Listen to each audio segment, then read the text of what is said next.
Kingdom valley Islamabad की कामयाबी के बाद पेशे खिदमत है किंगडम वैली लाहौर। लाहौर का पहला water front city approved by Ravi urban development authority Lahore और बनने जा रहा है इस्लामाबाद शहर के बाद पाकिस्तान का दूसरा प्रॉपरली प्लान्ड सिटी जो कि लाहौर के अकब में मौजूद है और इजी एक्सेस है इसकी M2 मोटरवे से, रिंग रोड से, ठोकर नियाज बेग से, लाहौर के सारे मेन एंट्री पॉइंट से बिल्कुल नजदीक तरीन 2 मिनट का इसका रास्ता बनता है। और ऐसा भी नहीं है कि बहुत ज्यादा कोई गैर आबाद एरिया है, बल्कि इसी के साथ पार्किंग सोसाइटी लगती है जहाँ पे घर है, रिहाइशें मौजूद हैं।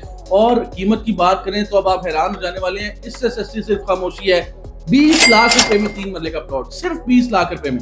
और 2 लाख रुपए से आपके प्लॉट की बुकिंग हो जाएगी। 3.5 साल में आपने बाकी पैसे देने हैं। और फिर बताएं अब इससे ज्यादा क्या आपके लिए ऑफर दें। रावी अर्बन डेवलपमेंट अथॉरिटी से मंजूर शुदा किंगडम वैली लाहौर के अंदर बुकिंग करवाने के लिए फौरी राब्ता कीजिए, इससे पहले की कीमतों में इजाफा कर दिया जाए।